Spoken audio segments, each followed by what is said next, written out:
I'm sorry, but I just can't love a child that came from someone as ugly as you. After dinner, my husband suddenly said this to me. He laughed heartily, without a trace of remorse, and I was absolutely livid. How could he say something so cruel about his own child? What was he even thinking? What do you mean by that? What? It's obvious. I'm talking about divorce. He clearly stated his intention to divorce me. Even though he abruptly mentioned divorce, I couldn't simply say okay, without understanding why. Divorce? Why? I was furious at my husband, who only thought about himself, and I slammed the table as I confronted him. He replied with an annoyed look. Damn, you're so annoying. If you really want to know, I'll tell you. What would he say? I anxiously awaited his response. Then, he looked at me and said, I got my mistress pregnant, so that's why I'm divorcing you. What? I was shocked and blurted out loud. I was expecting a child with him, and yet he wants a divorce because his mistress is pregnant? How much more can he belittle me? His selfishness left me more appalled than angry. It would be better for me to divorce such a man. So that's your reason? You don't care about us at all. Fine, I'll grant you your divorce. Good. I'm glad you understand. So, that's that. What about dividing the assets? Why would I do that? I was waiting for him to say that. He didn't know it yet, but he would surely regret those words. Fine. Then I won't share my assets with you either. Share? You're just a housewife. He won't be laughing for long. For now, he can enjoy his time with his mistress. Days after the divorce, I went to his company and revealed his affair. This would surely cost him his job. Or at the very least, earn him cold stares from his colleagues. A few days later. Please, help me! My ex-husband came to my parents' home, where I was living a peaceful life. He was crying and kneeling at the front door. This was all his own doing. Asking for help now is just too convenient. I told my ex-husband, who I'd been silent about until now, that I wanted nothing more to do with him. My name is Yvonne. I married my husband, David, 3 years ago. He worked in sales at a major electronics manufacturer, a listed company. As for me, after graduating from college, I worked in the food service industry but quit to become a housewife when we got married. We met at a mixer I was invited to by a coworker. Wow, he's as handsome as an actor. I'm sure I wasn't the only one who thought that. I could see other women at the mixer staring at him too. But I didn't actively try to talk to David, just because he was good looking. I didn't have much experience with men and joined the mixer just to fill numbers. I thought it's fine as long as everyone else has fun. So there I was, enjoying a drink by myself at the corner of the room. About an hour later, people started to switch seats. Just as I was about to follow suit, David approached me. Drinking alone? Mind if I join you? Huh? I never imagined he would come to talk to me. I froze on the spot for a moment, but sensing jealous glares from other women, I quickly sat back down. David then sat opposite me and started talking. What's your name? I haven't asked yet. I'm David, nice to meet you. I'm Yvonne. Nice to meet you too. After exchanging pleasantries, we started chatting and it turned out David wasn't fond of mixers either. Actually, I'm not really into this kind of scene. Really? But you're so handsome. I hate that. People tend to be conscious around me for no reason. I just want to enjoy a drink. I had been glancing at David since the mixer started, but now I understood why he didn't seem to be enjoying himself. I don't really like these settings either. Then, how about we sneak out and grab a drink somewhere else? That's how our relationship quickly blossomed. We found we got along well and started dating. When I told my parents, they were thrilled. Especially my dad, who was happier than me, jokingly saying, I never thought you'd get a boyfriend. I can now leave my inheritance to you with peace of mind. My father owns a small food company, not as big as David's workplace. It seems to make a decent income. However, my dad prefers a modest lifestyle and isn't the type to splash out. 6 months later, David proposed, and we decided to get married. When David visited my home to meet my parents, my father, with tears in his eyes, said, David, please take good care of my daughter. Seeing my dad like that, I felt a warm rush of tears, knowing I was truly loved. Leave it to me. I'll make Yvonne happy. 3 months after finishing our greetings, we had our wedding and officially became husband and wife. Our married life was smooth sailing, we were happy, without any fights. But there was one thing we both worried about. Having children. I think it's about time we start trying for a kid. Yeah, it's been 3 years already. This became a regular conversation for us. We both wanted children, but they just weren't coming. Maybe we're just not meant to have kids. I thought such a thing. I saw my classmates building happy families with children. I felt even more guilty towards David and often apologized. I'm sorry I can't give you children. But David would always comfort me. It's not your fault alone. We're just unlucky, that's all. Someday, we'll have a child. Every time I felt down, he'd cheer me up with a smile and a pat on the head. Every time I felt his kindness, I was reminded of how glad I was to have married him. Just like David said, one day we would have a child. I was determined to build a happy family. But I never imagined that something would abruptly end our happy marriage. 3 months later, I finally became pregnant with David's child.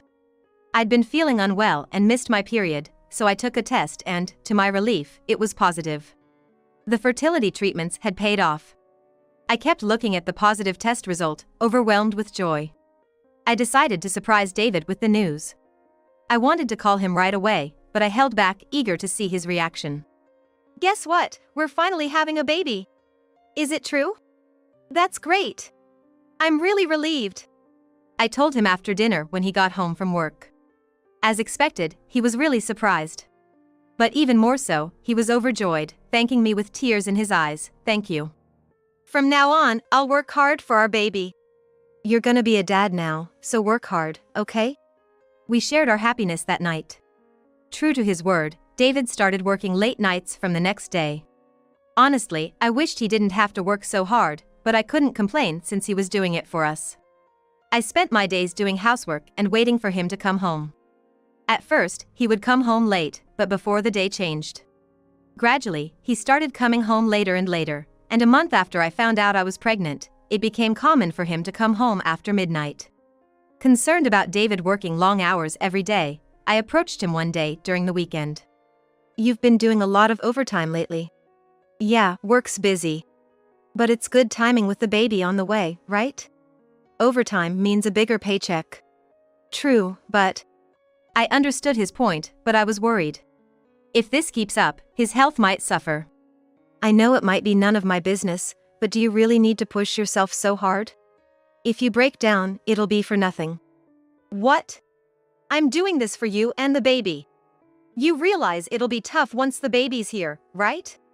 I'm sorry, I didn't think that far. Besides, since you're not working, I have to be the one earning.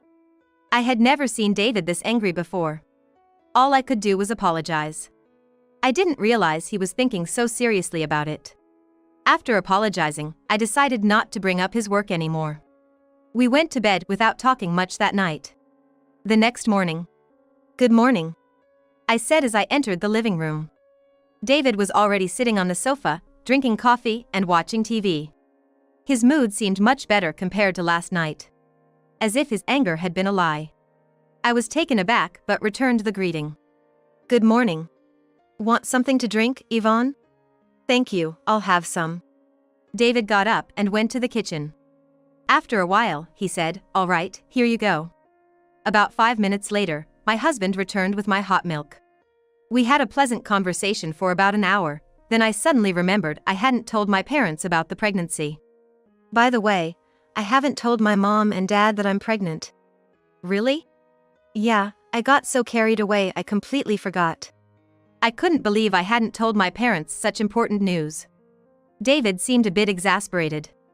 You should tell them first. I know. Go to your parents' place today and tell them properly. Okay.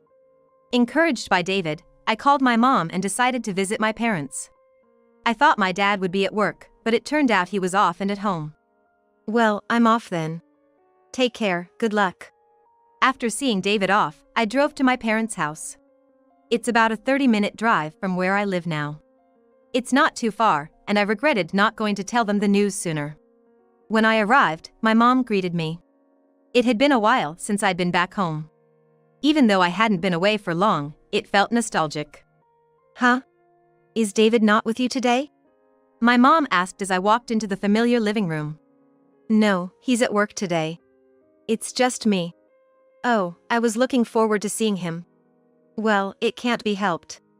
After chatting with my mom, I realized something. By the way, I haven't seen Dad around. Where is he? I asked, puzzled. Didn't I tell you? Your dad has the day off today. I could see my mom twitch when I mentioned my dad. I was going to tell you later, but about your dad. Her tone dropped suddenly when she started talking about him. What was going on? She sat down next to me on the sofa. Your dad. He's been diagnosed with a tumor. A tumor? You mean? Yes. It's cancer. Lung cancer. And it's already advanced. Why didn't you tell me something so important sooner? I can't say much, though, since I hadn't told you about my pregnancy. I was shocked to hear that my dad had advanced cancer. He can be cured, right? My question was met with silence from my mom. He was so lively before. Unable to sit still, I went to my dad's room. When I opened the door, there he was, looking nothing like his usual self, lying down. Dad! Why didn't you tell me about the cancer? Oh, you're back. How have you been? He smiled as soon as he saw me. But he looked so gaunt, just skin and bones. Hearing my voice, my mom came into the room, looking worried. You're doing better than Dad, aren't you? Look at how you've become. I might not make it. But I'm glad I got to see your face today. What brings you here? I couldn't tell if he was joking, but it was scary to hear him talk like he might leave this world. I wanted to tell him when he was healthier, but I might not get another chance. So, I told him about my pregnancy. Dad, I'm pregnant with David's baby. When I told my dad about my pregnancy, he smiled even more than before and said to me, That's great. I can't wait to see the little one. My mom, hearing this, started to cry. She probably realized that by the time my child is born, my dad might not be in this world anymore. So, don't die, okay? Yeah, leave it to me. My dad assured me, looking straight into my eyes. He's always been so strong. Cancer won't beat him. I decided to head home early, as staying longer would just make me think of sad things. I informed David about my dad's cancer through a text message. That's unfortunate. It was his somewhat curt reply. I guessed he probably didn't know what to say, so I didn't make much of it. After I got home, I must have dozed off on the sofa and woke up feeling cold. It was the dead of winter. And I hadn't turned on the heating. No wonder I was cold. Looking at the clock, it was already past midnight. Shoot, I haven't prepared dinner. Even if I started now, it would be too late if David came home before I finished. I decided it's best to ask him to pick up something from the store. I was about to send him a message when I saw he had already texted, I'm going out for a drink, don't need dinner. And I replied, okay. What time will you be back? But even after 30 minutes, there was no reply. Even though he had seen the message. He might have been in an accident. I started to worry, thinking such a thing. No reply came, and before I knew it, it was 1:30 a.m. Should I go to bed? I was about to head to bed when I heard a quiet I'm home. David had finally arrived. Welcome back. You're late. I greeted him at the entrance, and he seemed surprised. Oh, you're still up? Of course, I was worried since you didn't reply. I'm fine. Besides, you're pregnant. You should be sleeping early. I'm going to take a shower, so feel free to go to bed first. As he walked past me in the hallway, he patted my shoulder and headed towards the bathroom. I faintly smelled a scent on him that I had never smelled before. Didn't he say he was going out for drinks? The smell seemed to be women's perfume. Since I've been pregnant, my sense of smell has been too strong, making me feel sick, so I haven't been wearing any perfume. I had told David, so he shouldn't be wearing any either. Wondering about it, I decided to ask him if he used perfume while he was in the bath. Hey, you went out for drinks tonight, right? Yeah, I did. With whom? Just some colleagues from work. Did any of them wear perfume? When we passed each other earlier, I smelled perfume, and it seemed like a woman's scent. What, you're suspecting me? I told you, I was out with guys. And hey, if a guy likes a certain scent, He might use that perfume, right? Well, that could be possible. Yeah, you're right. Sorry for asking something weird. I'll go to bed first. I didn't press David further, but something felt off. However, considering how caring he had been, I couldn't imagine him cheating. So, I decided to let it go and went to sleep. The next day. Perhaps because I slept too much after returning from my parents' house, I woke up before dawn. Waking up at such an hour wasn't ideal. I tried to go back to sleep, but I couldn't stop thinking about last night. Did he really go out for drinks with male colleagues? Although it felt wrong to doubt him, I couldn't help but be concerned. David was still sleeping soundly. Probably exhausted from drinking. Even as I moved around, he showed no signs of waking up. That's when I noticed his phone on the bedside table. Sorry. I whispered to myself, feeling guilty for snooping, but I couldn't resist checking his phone. It wasn't locked. No way. As I looked through David's messages, I saw he had been chatting happily with a woman I didn't know. Her name was Samantha. She's not that pretty, and I've just been using her for convenience. Maybe it's time to let go. Then break up with her and come live with me. Maybe I should. Besides this, there were other messages. Even recent exchanges from yesterday were there. Hey, next time, tone down the perfume. She almost caught on. Sorry, I'll be more careful. Did she find out? No way. She's easy to fool since she's so into me. It's a piece of cake during times like this. After reading everything, I felt so sick that I rushed to the bathroom. I couldn't believe he was actually cheating. From that day, I couldn't trust David anymore. But I couldn't afford to divorce him in my situation. So, I continued to act as if I was unaware of his infidelity, treating him the same as before. Misfortune often comes in waves. A month after discovering David's affair, my beloved father passed away. I never got the chance to show him his grandchild, leaving me in the depths of despair. I'm sorry about your father. David consoled me during the funeral, but his words didn't touch my heart. You are cheating. All I could think about was his infidelity. A week after the funeral, I stayed at my parents' house. This was David's suggestion. Stay with your mom, he said, seemingly considerate. But I knew it probably suited him better. Giving him freedom to be with his mistress while I was away. Spending a week at home, sorting through my father's belongings, the time flew by. The day I was about to leave had come. I'm heading back, take care. Wait a moment, she said, hurrying back into the house. Curious, I waited, and she returned with a paper in hand. Here, this is from your dad. Is it a bank statement, right? I was stunned to see a balance of $1 billion. Such an enormous amount was beyond anything I had ever seen. Your dad had been saving this for you for years. He wanted to give it to you when you got married, but he missed the chance. He asked me to give it to you before he passed. But what about you, Mom? Shouldn't you have this? I'm fine. You have a child on the way. Even with taxes, you'll be able to live comfortably. I tried to return it, but she firmly refused. In this situation, my mother is also stubborn, so she probably won't accept it. I'll take it, then. Do visit again. I will. Then I left my parents' home. Returning to the house where David was waiting, I entered saying, I'm back. But received no response. I thought maybe he was out with that woman, but when I opened the living room door, there he was. Oh, you're back. I made dinner. Despite everything, he had his kind moments. I reconsidered my feelings about him a little, until I noticed an incredible number of empty liquor cans on the table. Did you drink all this alone? Yeah. Something good happened. That's not something to be happy about. I didn't know what it was, but he had gone to the trouble of cooking. I decided to have dinner. Thanks for the meal, I said after finishing. While I was washing the dishes, David called out to me. Hey, sit down over here.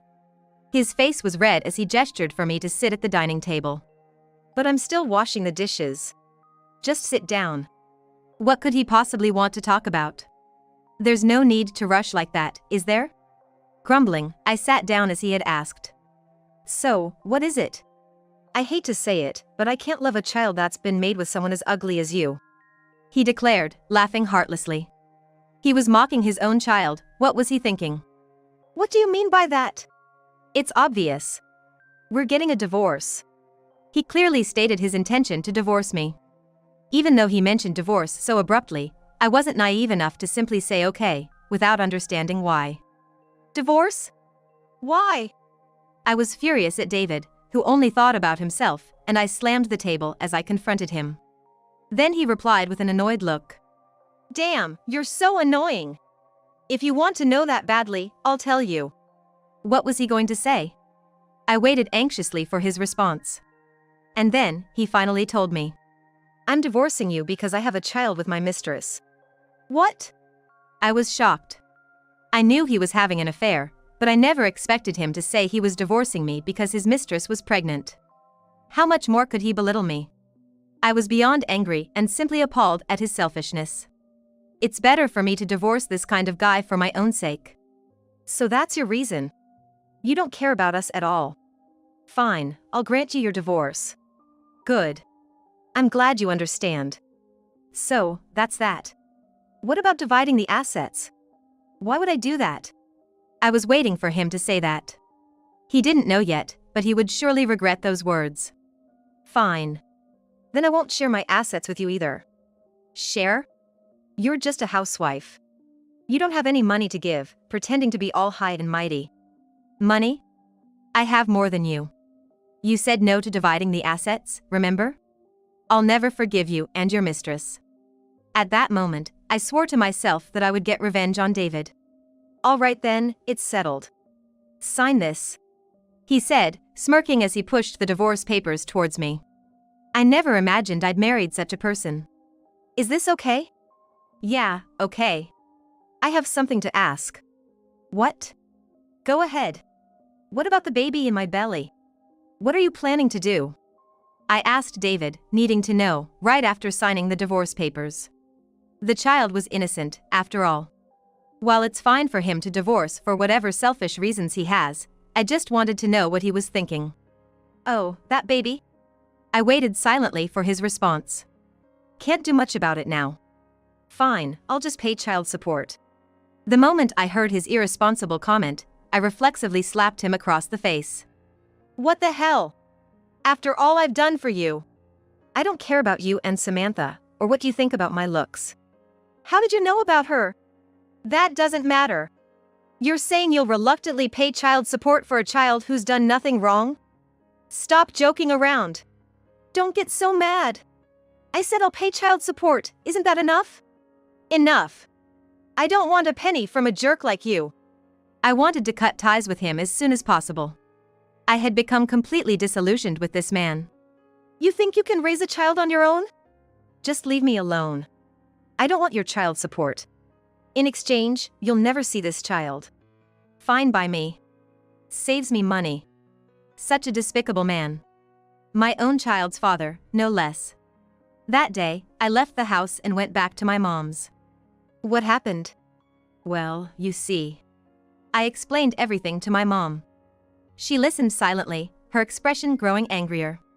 So that's it. Do you want to get back at him? Well, I don't like being walked all over. Then call this person. My mom said, handing me a business card. What's this? It's a detective agency's card. Embarrassingly enough, your dad once had an affair. I never told you, but I didn't want to let it slide, so I hired a detective to gather evidence and really cornered him.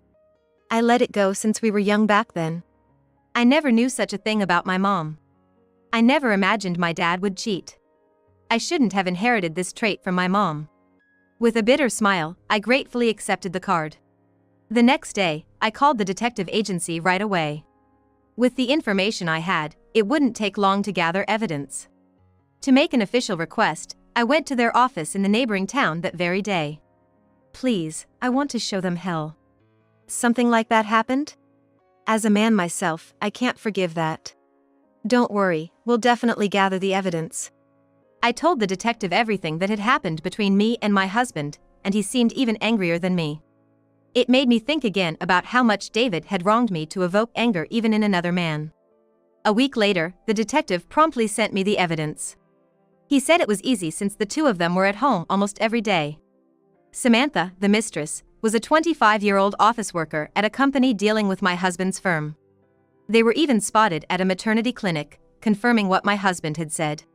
With all this evidence, it should be more than enough. I immediately copied the photos and mailed them to my husband's company. And Samantha's as well. If their affair got out, he wouldn't be able to stay at his company. He might even get fired. As I waited eagerly for my husband's reaction, a few days passed. One morning, our doorbell rang. Maybe it's a delivery? But when I opened the door, there was my husband. He was crying. What? I said coldly. It was just annoying to have him do this on my doorstep. I just wanted him to leave. Please, help me. Help you? I don't even understand why you're asking. I got fired because of the photos you sent. They were the reason. Yes.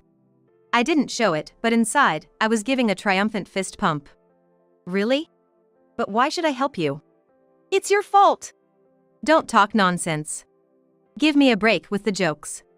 My fault? You're the one who cheated and even had a child, you get that? Well, that's... Besides, our marital relationship is over. I don't see why I should help you. As I argued with David, he made a proposition. You don't have an income, right? If you just say it was all a misunderstanding, I might not get fired.